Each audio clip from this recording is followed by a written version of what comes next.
Welcome to the Simply Oishi channel. I'm Yuki, and in this tutorial I'm going to show you how to make the nerikiri dough.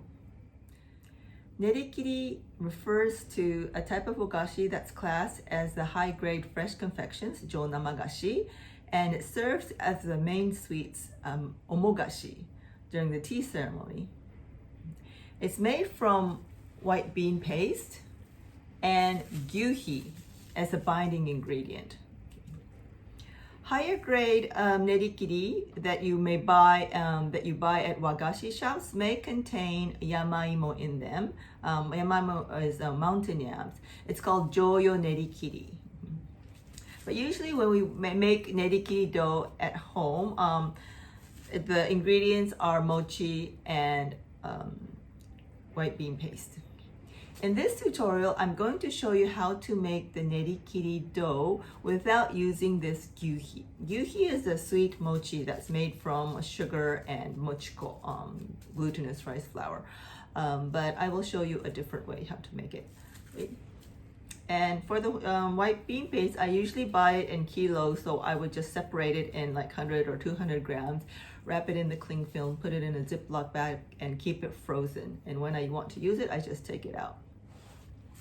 Same with the gyuhi. If you ever make gyuhi, you can cut it up into small pieces, put how many grams there are inside, and use it, defrost it when you keep it in the freezer, and defrost it when you want to use it.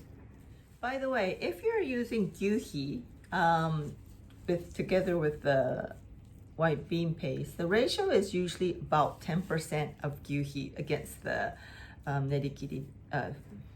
It's 10% against the Shiro-an. So this Shiro-an says 200 grams. So I would use like 20 grams of the gyuhi to make the nerikiri dough. So what you need is a microwavable bowl and put 2 grams of glutinous rice flour. You don't have to be that precise, roughly about 2. Okay. And then you'd like to put about a teaspoon of water inside, just enough that you can make a paste with this Mochiko, the glutinous rice flour. So you mix it. I'm just going to take that away. Okay. If you put in too much, that isn't a big problem because all you have to do is kind of microwave a bit longer. So it doesn't, it's not critical. So you see now that the glutinous rice flour has all dissolved and made into a paste like this. Okay, now what you want to do is put 100 grams of white bean paste. Okay, so that's about 100 grams. And then you mix it with a spatula until the glutinous rice flour is all mixed into the white bean paste. Once that's mixed in, you want to just kind of spread it flat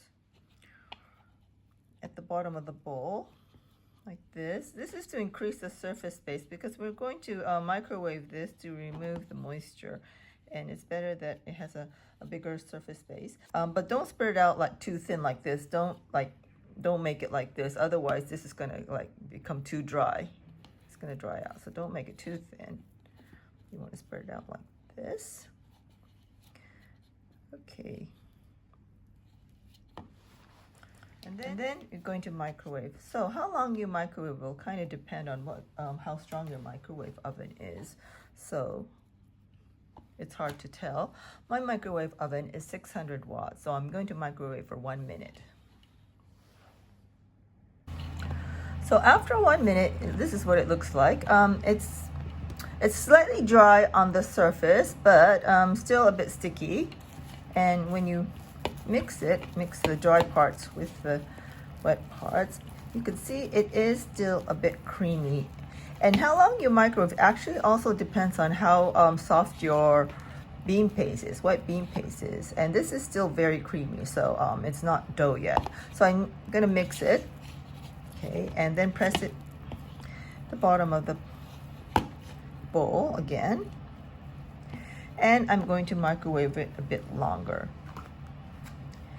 And this kind of also depends on the the humidity you're in right now. And today it's a bit humid, so it might take longer than usual. I'm gonna put it in for another 30 seconds.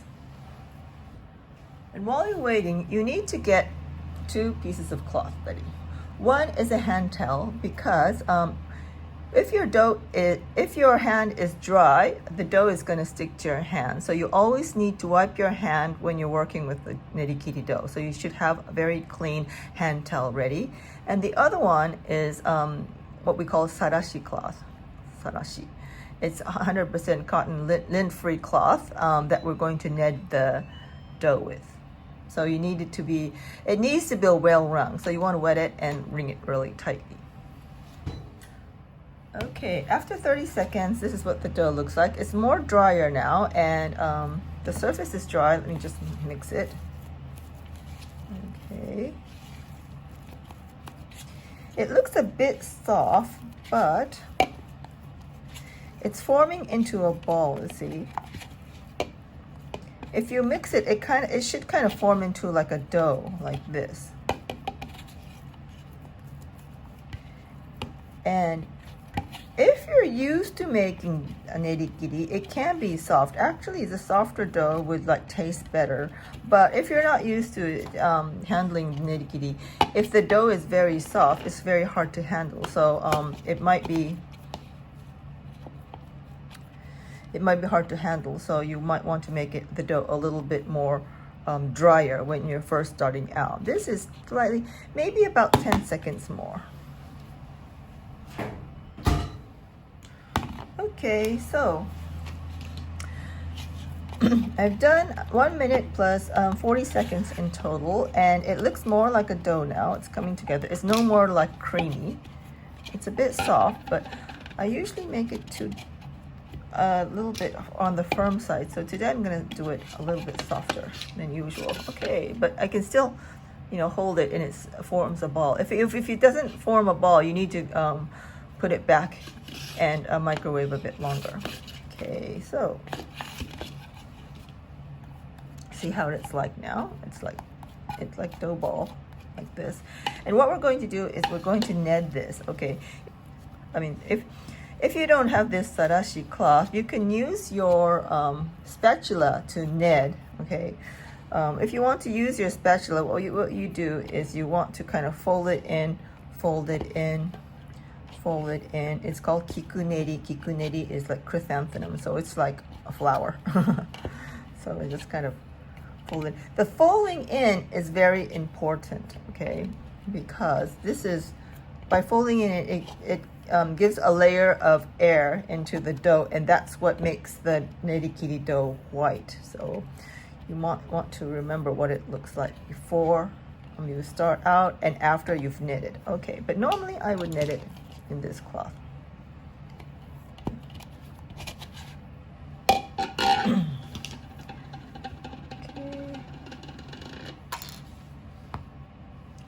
So you make it into a log shape. Okay, you take 2 corners. Let me just move this up a bit.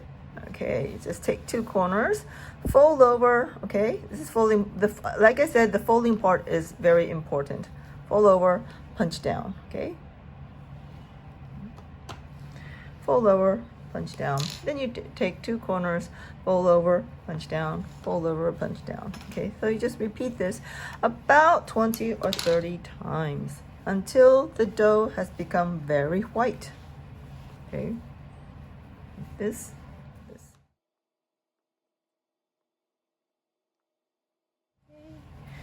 And after about 20 or 30 times, maybe 30 times is too much, about 20 times. After about 20 times, you see that the dough has become very white and smooth, okay? So if you tear it out, it becomes like a tip of a paintbrush, okay? If it breaks, it means, if it doesn't, stretch out, if it breaks, it means that your dough is too dry, okay? If your dough is too dry, you might want to add some water. You can use a damper cloth, okay, and put some water back in, or you can dip it in water and just try to knit it, okay? But yes, this is perfect. I see. If it's like too soft, it'll just kind of go very long and kind of sag. So this is good. It's still warm. Okay, so if you leave it like this, it's gonna dry out on the outside, and inside is still warm, and it becomes kijiyake. It means the dough is going to burn. You see, by the remaining heat, and it'll turn yellowish color. So what you need to do is you need to break it into pieces and let it cool from the inside.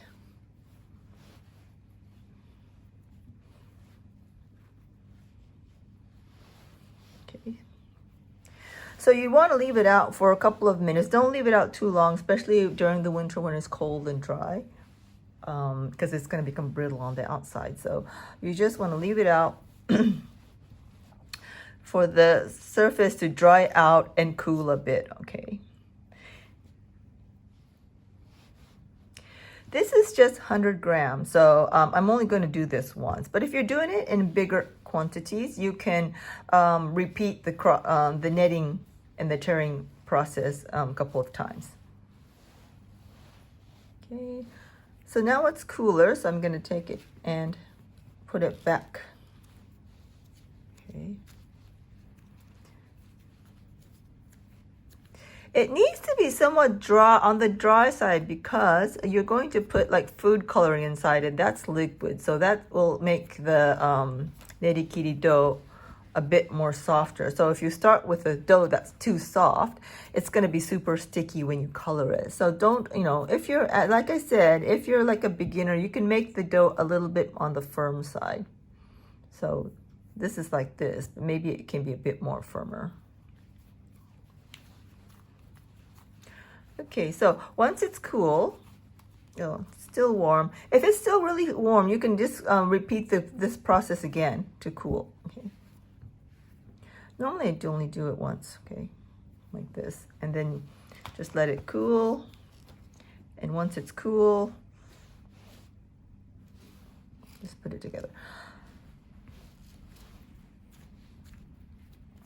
Okay, and you see the dough is much more whiter than we started out, and it's very smooth. If you run your fingers through it, it's very smooth. So that's done. So what you will need to do once the nerikiri dough is done, you want to put it, tightly wrap it in cling film so there's no air, okay? And you can keep it in the refrigerator, but if you keep it in the refrigerator, because it has mochi inside, mochi gets hard and dry in the refrigerator. So, but it doesn't stay dry. So if you leave it out, if you take it out maybe like an hour before you want to use it, it'll become soft again. If you want to keep it for longer, you can freeze it. You can put this in a Ziploc bag and put it in the freezer for about up to a month. Okay. So this is freezable. Now this dough is ready to be colored and shaped.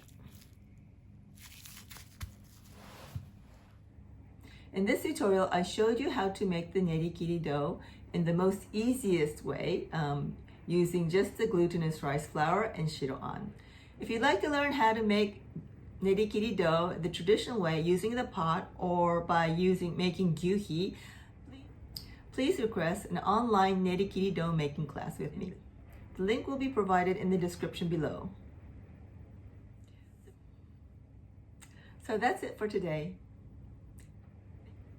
So if you enjoyed watching this tutorial, please give it a thumbs up. And if you'd like to watch more videos on wagashi making, Japanese sweets making, please subscribe to my channel. Thanks for watching, and I hope to see you again next time. Bye-bye.